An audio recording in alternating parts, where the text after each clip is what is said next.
एक गांव में भोला नाम का एक बहेलिया रहता था। वह जाल बिछाकर तोता, चिड़िया, कबूतर व अन्य पक्षियों को पकड़ता था। फिर उन्हें पिंजरे में बंद कर रख लेता था और गांव के बाजार में बेच देता था। हरिया के घर में उसकी पत्नी शोभा भगवान शिव की बहुत बड़ी भक्त थी। वह दिन रात भगवान शिव की पूजा करती थी। शोभा अपने पति के काम से बिल्कुल भी खुश नहीं थी। एक दिन उसने अपने पति से कहा कि सुनो जी, आप पक्षियों को पकड़कर बेच देते हो, इनसे उन्हें कितनी तकलीफ होती होगी। उसकी बात सुनकर भोला हंसने लगा और उसने कहा, तुझे कैसे पता कि इन्हें तकलीफ होती है? इन्हें बाजार में बेचने से मुझे अच्छे पैसे मिलते हैं। यह सुनकर शोभा रोने लगी और उसने कहा कि आपको शायद यह नहीं पता कि इन बेजुबान पक्षियों की हाय हमें लग रही है, इसी कारण हमें कोई संतान नहीं है। मैं दिन रात भगवान शिव की पूजा करती हूँ, लेकिन हम फिर भी संतान के सुख से वंचित हैं। तब भोला ने कहा कि मैं यह सब नहीं मानता, तू भी इन सब के बारे में सोचना छोड़ दे। यह कहकर भोला पक्षी पकड़ने चल देता है। शाम को भोला पिंजरे में पक्षियों को लेकर आता है और झोपड़ी में रख देता है। अगले दिन भोला फिर से पक्षियों को पकड़ने चला जाता है। तभी कोई घर का दरवाज़ा खटखटाता है। शोभा दरवाज़ा खोलकर देखती है तो उसके सामने एक ब्राह्मण जी और अपनी पत्नी के साथ खड़े थे। शोभा उनसे कहती है कि महाराज, आप कौन हैं? ब्राह्मण जी कहते हैं, बेटी, हम बहुत दूर से कुछ दिन इस गांव के शिव मंदिर में अमर कथा वाचने आए हैं। घर घर जाकर उसका निमंत्रण दे रहे हैं। कल से तुम भी अपने परिवार के साथ कथा सुनने जरूर आना। यह सुनकर शोभा बहुत खुश हुई। उसने कहा, हे ब्राह्मण देवता, मेरे तो बाग ही खुल गए।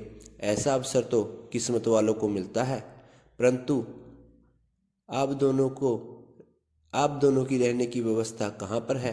तब ब्राह्मण जी ने कहा, बेटी, मंदिर के पंडित जी ने हमारी रहने की इंतजाम मंदिर में ही कर दिया है और इस गांव में जो भी हमें सम्मान और प्यार से भोजन करवाएगा, हम भोजन कर लेंगे। यह सुनकर शोभा की आंखों से आंसू बहने लगे।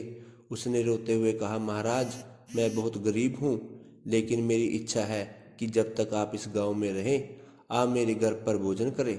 परंतु मेरे घर में रूखा सूखा है जो कि आपको पसंद नहीं आएगा। यह सुनकर ब्राह्मण जी की पत्नी बोली, बेटी, तुम चिंता मत करो। यदि तुम्हारी इच्छा हमें भोजन कराने की है तो हर दिन हम तुम्हारे घर पर ही भोजन करेंगे। तुम्हारे रूखे सूखे एक निवाले से ही हमारी तृप्ति हो जाएगी। यह सुनकर शोभा बहुत खुश हो गई। उसने कहा, मैं आपके लिए भोजन तैयार करती हूँ।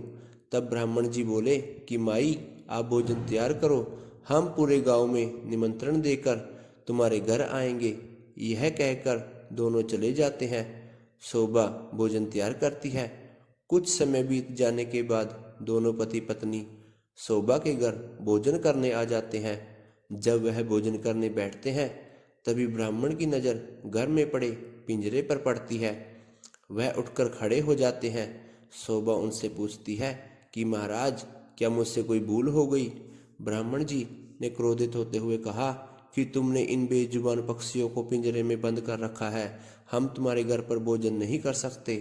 तुम भगवान शिव की अमर कथा सुनना चाहती हो और उनके प्रिय कबूतरों को तुमने कैद कर रखा है। यह कहकर वह चले जाते हैं।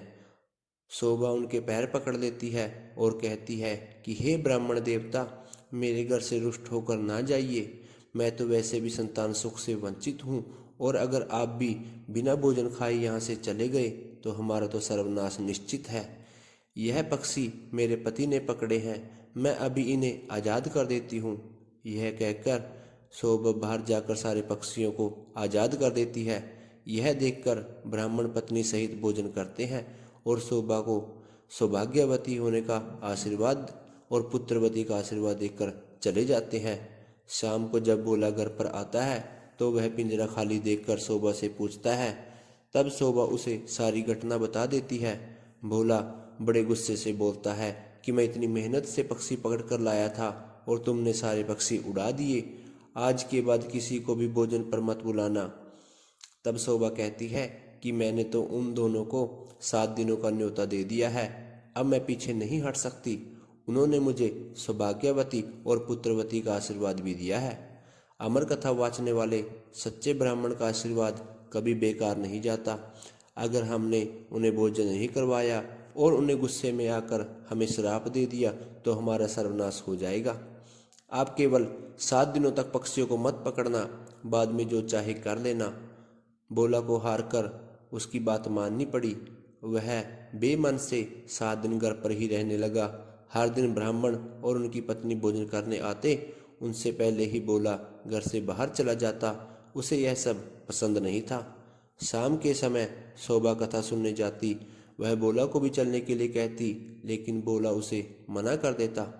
इसी तरह 6 दिन बीत गए। रात को शोभा ने भोला से कहा, आपने मेरे कहने पर 6 दिन तो पक्षी को नहीं पकड़ा, बस आप मेरी एक और बात मान लीजिए। भोला ने कहा, क्या बात है? वैसे भी बस मैं कल को ही घर पर रुकूंगा, परसों से अपने काम पर चला जाऊंगा। तब शोभा ने कहा कि कल अमर कथा समाप्त हो जाएगी। मैं चाहती हूँ कि कल आप मेरे साथ मंदिर में कथा सुनने चले। कथा सुनने के बाद वहाँ से वापस आकर अंतिम बार ब्राह्मण जी और उसकी पत्नी को भोजन करवाकर उनसे आशीर्वाद ले। क्या पता उनके आशीर्वाद से हमें संतान की प्राप्ति हो जाए। भोला उसकी बात सुनकर अगले दिन कथा सुनने चल देता है। कथा सुनते सुनते भोला की आंखों से आंसू बहने लगते हैं। शोभा के पूछने पर वह कहता है, भगवान शिव ने जिन कबूतरों को अमरता का आशीर्वाद दिया, मैंने उन्हें जीवन भर उन्हें बेचकर अपना जीवन नरक बना लिया। कथा समाप्त होने पर वह दोनों घर आ गए। भोला का मन निर्मल हो गया था। उसने शोभा से कहा कि मैं आज से ही यह काम छोड़ दूंगा और मेहनत मजदूरी करूंगा। कुछ देर बाद ब्राह्मण और उसकी पत्नी भोजन करने आए। भोला ने उनका स्वागत किया और उन्हें भोजन करवाया। उसके बाद भोला ने अपने सारे मन की बात उनके सामने रख दी। तभी ब्राह्मण जी और उनकी पत्नी भगवान शिव के रूप में आ जाते हैं। भगवान शिव कहते हैं कि तुम्हारी पत्नी की भक्ति देखकर हम तुम्हें संतान सुख देना चाहते थे, किंतु तुम्हारे पाप के कारण यह संभव नहीं था, इसलिए तुम्हारा मन बदलने के लिए हमें भेष बदलकर यहाँ आना पड़ा। यह सुनकर दोनों पति पत्नी रोने लगते हैं और भगवान शिव और माता पार्वती के चरणों में गिर जाते हैं। भगवान शिव और माता पार्वती उन्हें पुत्रवती का आशीर्वाद देकर वहाँ से अंतर्ध्यान हो जाते हैं। भगवान के आशीर्वाद से उनके घर एक सुंदर कन्या का जन्म होता है। कन्या के आने के बाद उनके दिन बदल जाते हैं। वह काफ़ी धनवान हो जाते हैं। दोस्तों, आपको यह कहानी कैसी लगी हमें कमेंट बॉक्स में ज़रूर बताएं और ऐसी अच्छी वीडियो देखने के लिए हमारे चैनल को सब्सक्राइब करें।